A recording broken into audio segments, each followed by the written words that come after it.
get rid of a few things here so I don't get distracted. All right, Anne Marie, welcome. We're glad to have you here. We are glad to have you. Off Okay, and go. running here. Let's go. Off and running here. You guys are really, can I just say you're both really aggressive today? Might be because I'm sick, but you're very, very aggressive. Listen, It's very I had breakfast. Okay, so So it's not no food. No, I'm not angry. listen, happy aggressive. it's all about bringing the energy. Okay. Mhm. All right. Okay. Did you go to sleep earlier last night, Caroline? Or I actually did. Oh. So yeah. First episode for anybody that hasn't listened. I am really sucky at going to bed early, but I think I've gone to bed before midnight. At least for the last week. Like 10 p.m. last night, I was in bed. It was unbelievable. But I haven't felt any less tired waking up yet. So this might be like something I need to sort out. But this isn't about me. This is about you. Oh, Tell us a little bit about you. And yeah, I mean, basically, we got to go from tennis to the Boston Red Sox to integrations at Perch, and then I'm not even quite. And 100%. also like being one of the first few people at all, and like I think the first woman at Perch too. Like you've got a whole story here. We got a lot to get through. Yeah, let's hear it. We have a lot to unpack. Yes, first female. I was employee hire number 7. So I have been around Perch for a while. I officially joined July of 2020, and formerly worked at the Red Sox, the baseball team. I was there for almost 8 years. I came right out of college and really loved my time there. I was thinking about maybe potentially a new challenge, but startups were never on my radar. And Nate Jackson happened to reach out to me via LinkedIn and said, "Hey, I just recently joined this startup. I think you could be a really great fit. Would you be interested in entertaining the conversation?" And I was like, "Oh, that's so nice." No. And then I kind of thought, you know what? I really respect Nate. He's a super smart guy.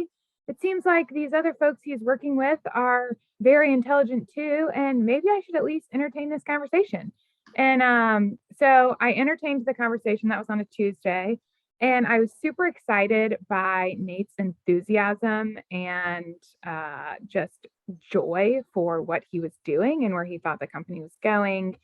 And so I came out of our 30-minute conversation and thought, I want to know more about what's happening at Perch. And so he said, if you're interested in knowing more, I'll set you up with a few conversations with additional folks at the team. Well, I didn't realize that was going to be all of the other interviews that would happen. And so those interviews with the entire company happened on Friday of that same week. And so that was Chris, Monty, Ryan. The only person actually I didn't meet with was Greg. And then that Friday night I got an offer. And so I took a little bit of time to think about it. Had been talking with some mentors and other folks, and they all kind of just said, you know what, why not go give this a try? And so I think for me, if it hadn't been for COVID, I maybe wouldn't have jumped so quickly, but I kind of looked at the landscape of sports with COVID for the next 2 years. And I thought, you know what, I feel like here's an opportunity to go really challenge myself, learn a ton.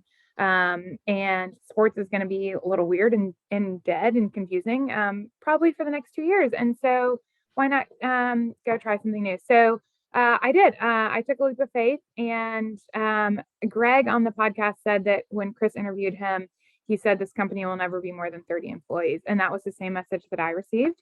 And so it's pretty crazy to see how big that we've become. I certainly never thought that we would have nearly as many employees as we have now, or a beautiful office in the Back Bay. So it's been super exciting and really fun to be here. So keeping timing in mind, because there's so much I want to jump in there. So what was your focus at the Red Sox, and what were you hired in to do here, and what do you do here? Let's throw that out there. Good question. Okay, so what I was doing at the Red Sox and what I was hired to do weren't really. So at the Red Sox, I was in business analytics and strategy. And so my team, we studied data on fans, and we figured out from that how to generate new revenue. But a big focus of my role was we had a survey program So anytime you come to a game, we send you a survey, we figure out what your experience was like, and then worked with a lot of departments internally to figure out how to improve the fan experience, and then also how to get more kids to baseball games at Fenway Park. And so that was really fun for me. I'm a super extroverted, relational person and love Fenway, grew up a huge Red Sox fan. So figuring out ways to improve the experience for other people was something that was really fun for me. I was hired at Perch to be the integrations manager. So Nate would do all of the buying of the companies, and then I would figure out how we integrate them into our portfolio. So it was building out a playbook of a bunch of different steps that we needed to complete, and then making sure that all of those steps were done. So it was a lot of very detail-oriented work, updating passwords, taking on new accounts, changing everything in Amazon that needed to be updated in order for us to efficiently continue to run the business. That's really interesting because I'm sure there are a lot of skill sets and kind of like competencies that word has been kind of playing around in my head because of some work we've been doing. But like, I'm sure there are a lot of skills that transferred between the two jobs, but on paper, they're pretty different, it sounds like, in terms of what you were doing and then what you came in to do here. Yeah, completely different. Well, the other thing is that the industries were just very different. So going from sports to e-commerce was a real big shock and an adjustment for me more than I thought. And also interviewing virtually, I knew Nate, I'd met him in person, but everyone else at the company I hadn't met before. I just kind of trusted via Zoom and via some other feedback I had gotten from other folks that knew the leadership team. But just, and this is so silly, but for 8 years I was on Microsoft Outlook and Microsoft Teams, and so just Google Suite and Gmail, and getting up to speed on how the technologies and platforms that we use was a little bit of an adjustment too. So it was not that I felt like I got hit by a truck, but it was a bigger adjustment than I thought it would be. And I think a lot of that had to do with the fact that I was trying to learn everything virtually and not having the opportunity to meet with people in person, or even just, get to have a coffee chat around the coffee machine and, just, talk about weekend plans or anything. So when you took kind of, for me, the personalization out of the transition, it made it a little bit harder too. Because the industries were completely different, but then also when you're trying to get to know people and you have all these different new platforms, it made it a little bit confusing. Especially for you. Like you came out and in a very self-aware sense came and said, like, I'm a relational person, I'm an extrovert, like I love, being with people and interacting. Like if that's where you come from too, being thrown into a spot where like totally new, you don't know the people and you're trying to connect in a non-traditional connection way, like that, that's a whole other layer. Yes, very true. Man, welcome to virtual onboarding. No, it's interesting. I'm thinking about that term pivot we always use, and I don't think we ever talked about like what when you throw remote into that, like the ability to make pivots in your career and whatnot, what what remote has done to that. Interesting. Not what we're here to talk about though. Anne Marie, are we done with the intro? Are we good? Do we feel like we know enough? No, but we only have so much time, so let's keep going. Yeah. Really what we're here is to talk about what you suck at, which is the whole premise of the podcast. So yeah, without further ado, tell us what is the thing that you chose to talk about today that you suck at? Okay. Yes. So, and this will actually play into, because I just realized I didn't fully flesh out what I currently do at Perch. So this will play into what I currently do and lead to that. But so what I suck at, I really am bad at slowing down and paying attention to the details. So I know on some of these podcasts, there's been, I am not great at staying focused, but I think for me, I am super extroverted. I have a ton of energy. I love to have a good time. And so I am always trying to get things done as quickly as possible so I can move on to the next. And so one thing that I realized in the integrations role that I was not great at was really slowing down, fully completing a task and paying attention to every single detail, because I just wanted to get something done so I didn't have to focus super long and could move on to the next.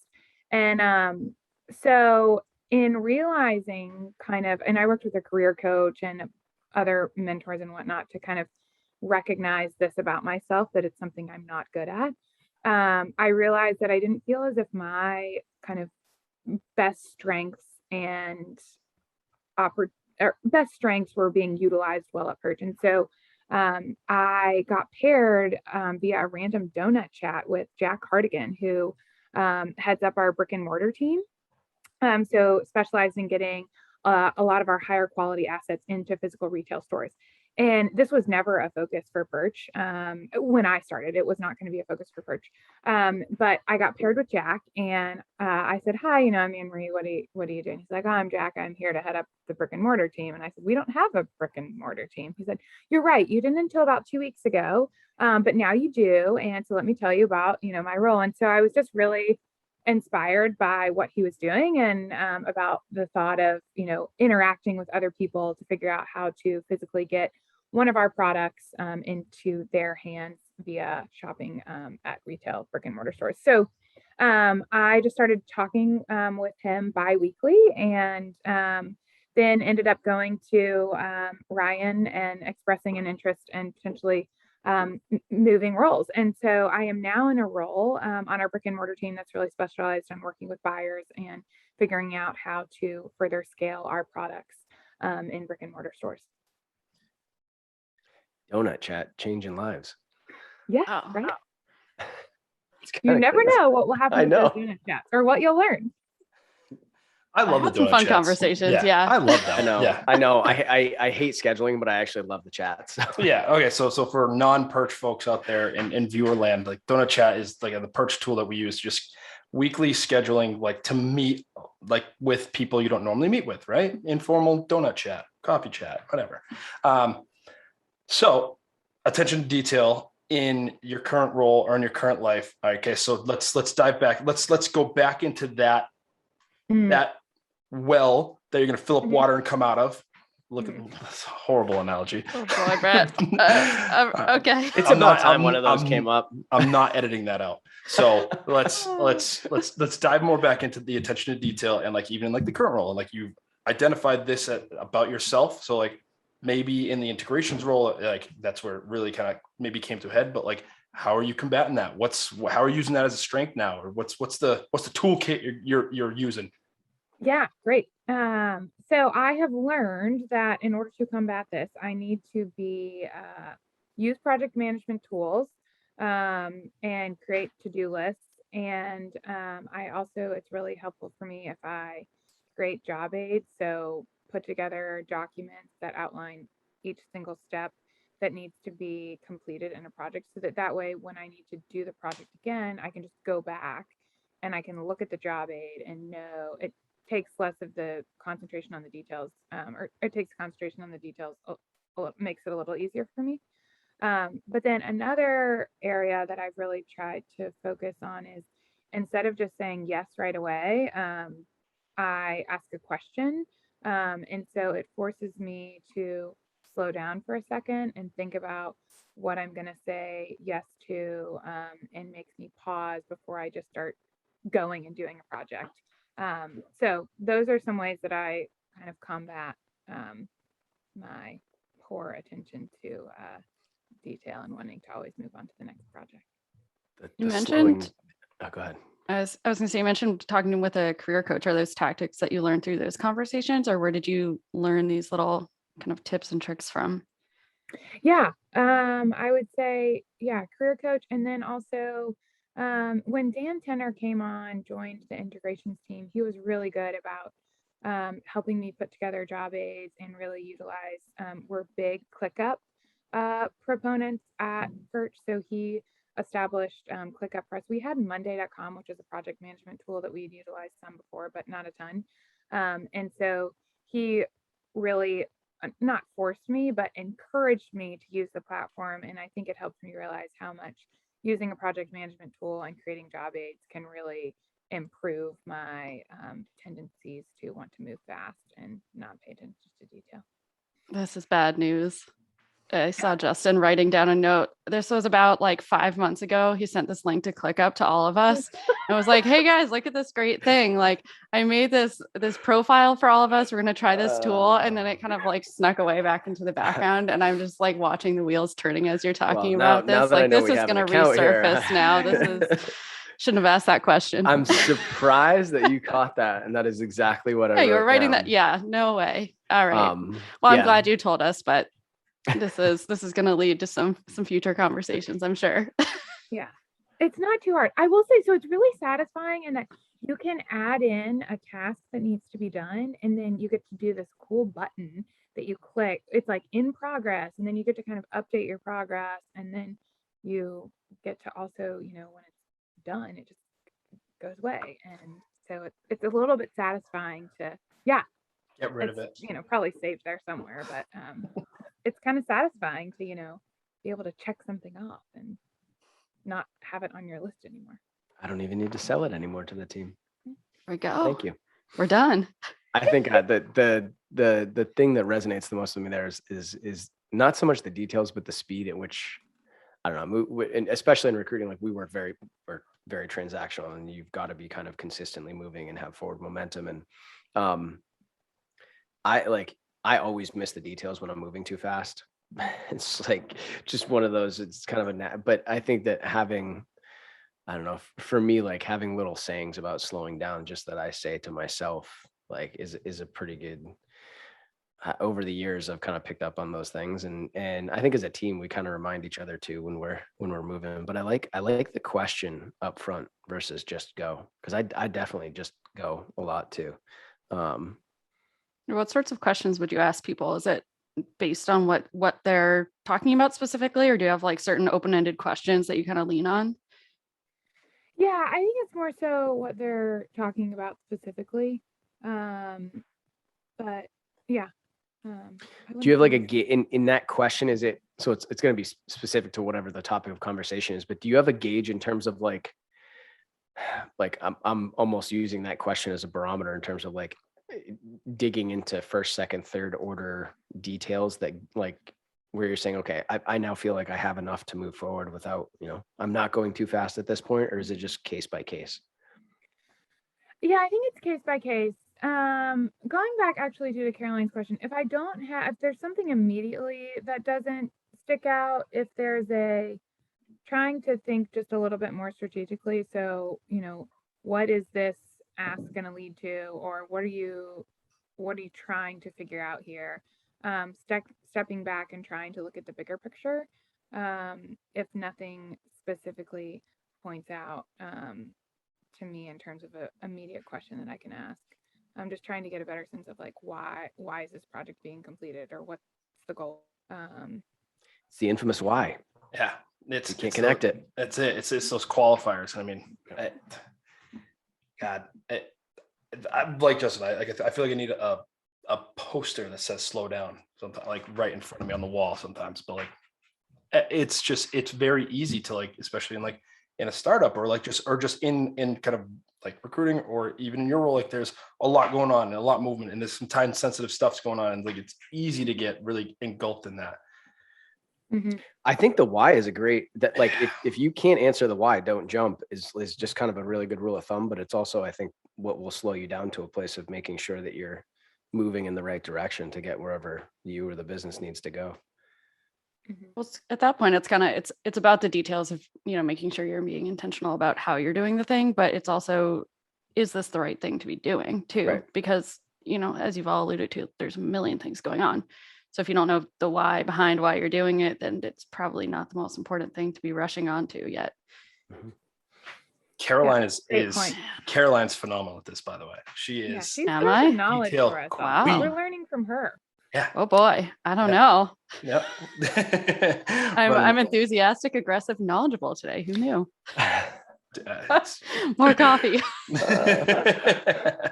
I'm ready.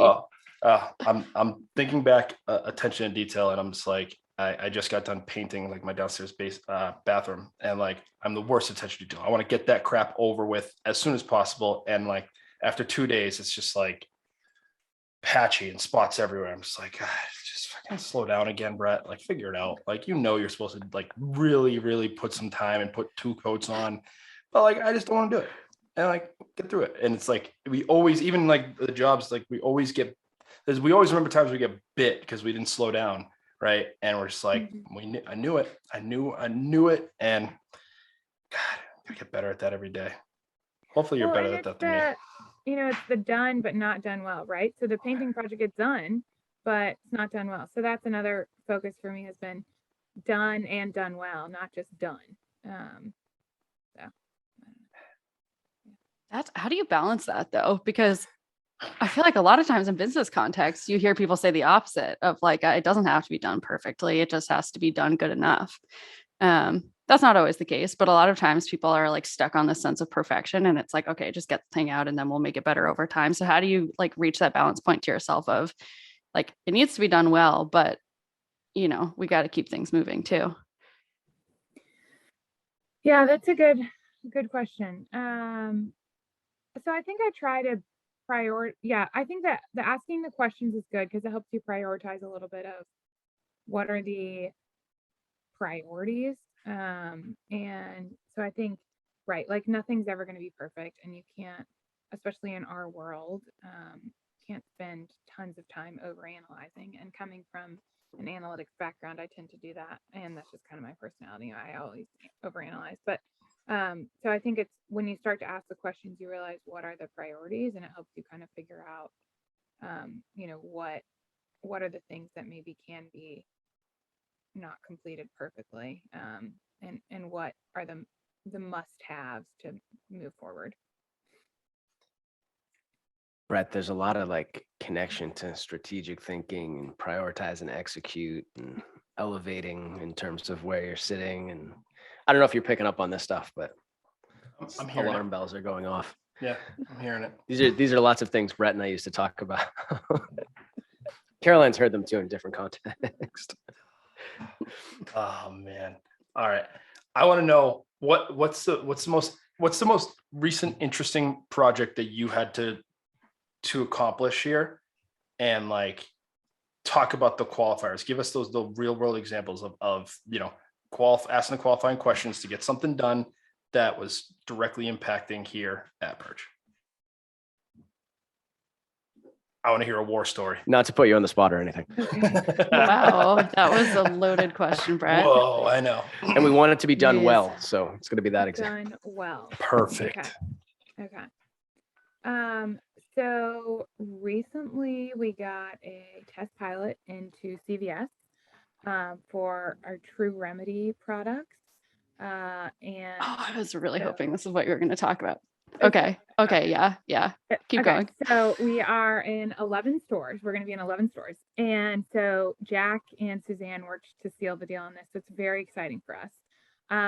But the products that we're going to be offering, we want them to look really nice on the shelves and displayed well, so that customers want to come in and buy them, so that the test pilot goes well, and then CVS will want us in more of their stores.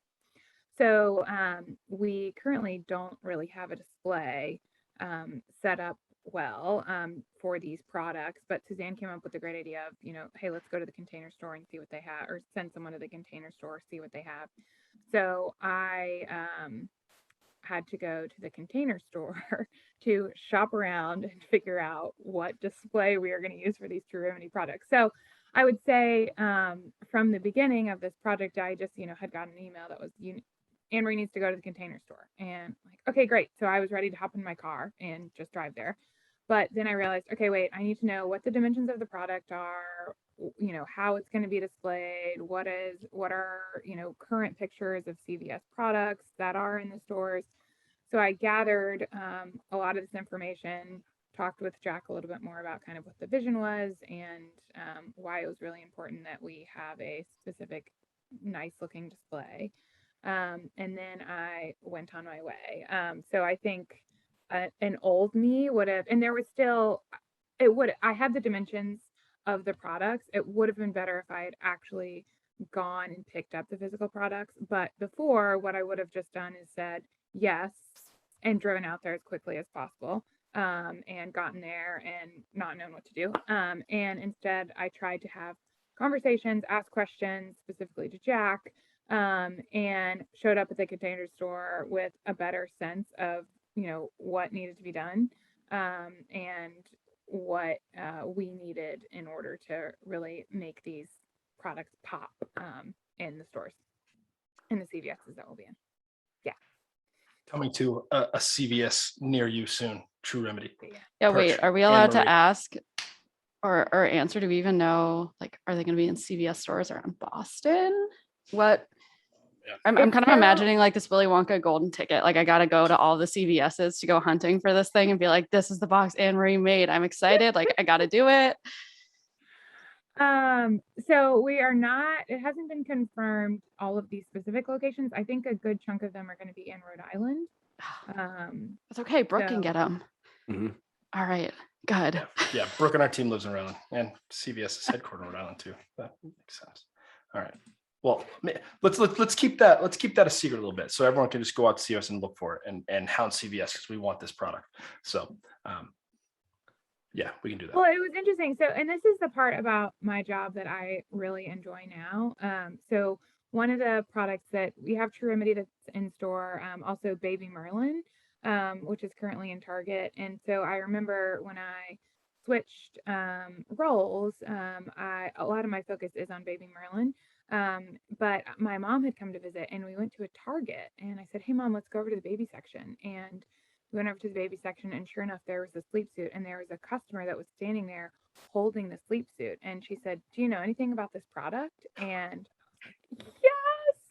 And so I said, actually my company sells that. And my mom is very introverted and she just kind of watched me have this chat with this stranger and sold her on the Baby Merlin product. And but it was really neat because it was, I walked in, I saw someone holding the physical product that that I'm working on right now to get into other stores. It is already in Target. I didn't do that work, but I am getting into some other stores. And so it was really neat to go in, see the physical product, and then see the joy that it brought to this woman after I explained it.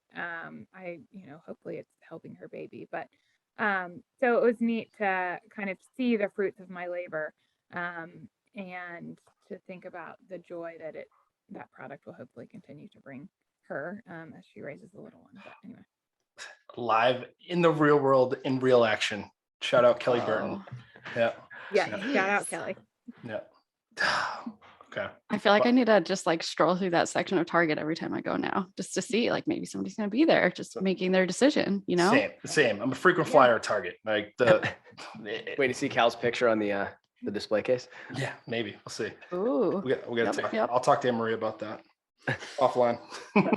Official Baby Merlin. We'll see. Oh my Lord. Okay, now I need to know. Okay, need to know CVS's now. But this is. I love it. All right, I'll try and see what I can do for you. Okay, thank you. Just me though.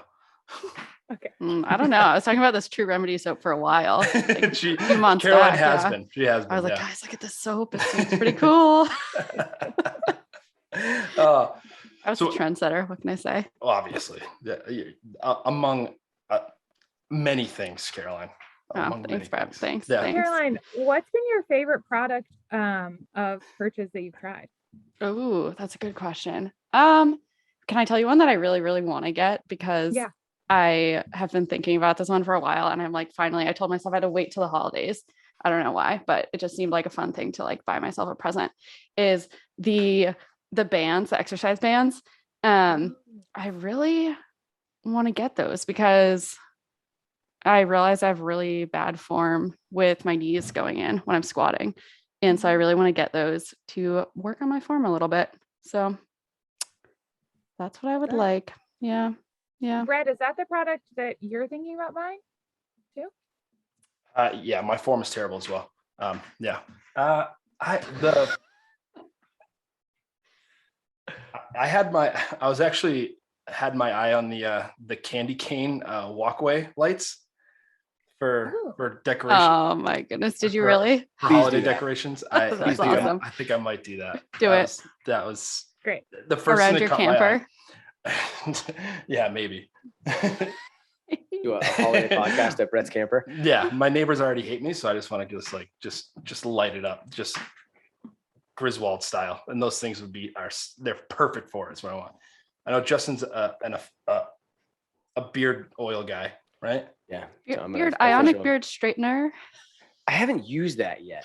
I just think it's so funny, so I have to bring it No, up. I use the I don't know if it's like the beard, but it's like little like hockey puck looking thing. I use that every day. It's amazing. And then the beard soap, Tame the What Wild. does it do? Is what we're talking about. The Oh, yeah, hockey yeah. puck thing. It's like a beard balm. Makes it nice and soft. At Okay. least I think so. Okay. Yeah. Great product. There we go. I use it Tame every the day. Wild, Tame the Wild was one of our earlier purchases. It's my came on- daily go-to. Oh, nice. Okay, good to know. I haven't used Tame the Wild products yet, but I hear good things. I've never had a beard before I got to Perch, and then I found we were all kind of talking about products, and I was like, oh, I'll try like this beard thing, and I've never grown a beard. So the reason that I have a beard right now is because of Tame the Wild. It seems to be working okay. It's working for you. Thanks, I appreciate it. Anne Marie, are you contractually obligated to disclose what product you like is your favorite? Oh, which one is my favorite? So let's see. All of them. No. Yeah, all of them. Well, so I came on right as we were buying Lavo, which are the slime kits, which I don't necessarily love that product, but we at one point had to do some testing ourselves, and so I feel like I have somewhat of a little bit of an attachment to Lavo because Monty had these slime kits sent to his house, and he was actively himself mixing together the slime so that we could make sure that the product was good to go and approved. Anyway, so I feel like I have a little bit of affinity for Lavo just because I was really in the weeds on that one. What is Monty. it with slime that kids love so much? I don't like I- my cousins. Every time they visit, if we go to the store, they want slime. I'm like, you have 20 slime kinds already. I don't get it. Like, why do you need the unicorn slime? But it's the thing. I don't like. It's the winner always. I don't. Yeah. I don't know. Yeah. I don't know Wow. either. But so that one, that's not my favorite product. The Hot Pop popcorn maker. So anyone who knows me, popcorn is just my favorite food. And so I really like the silicone popcorn popper. So that would be my go-to product. I think I need to buy that. It's I need to great. give that a shot. I'm Yeah. a big It's so popcorn easy. person. All right, this is awesome. All right, we could go down. We spent 2 all minute day warning. talking. I know, 2 minute warning. It's I okay. know. But this is. I need to go look at all the products again now. So I know. I kind of want to go back now. I'm like, For the what rest else of the might be day. my favorite? The holidays are coming up. Time to do some shopping. I know. Treat yourselves too, Treat Then yourself. put in your orders now. I'm gonna go buy some slime for myself. We'll drop a link in the show notes. Done. To the portfolio. All right. Cool. Well, no, this was awesome. Thanks, Anne Marie. Thanks for hanging out with us and talking shop with us. And I can't wait to go to Target next time and just stock the baby section. I have a child, so it's okay. I won't be weird. Okay.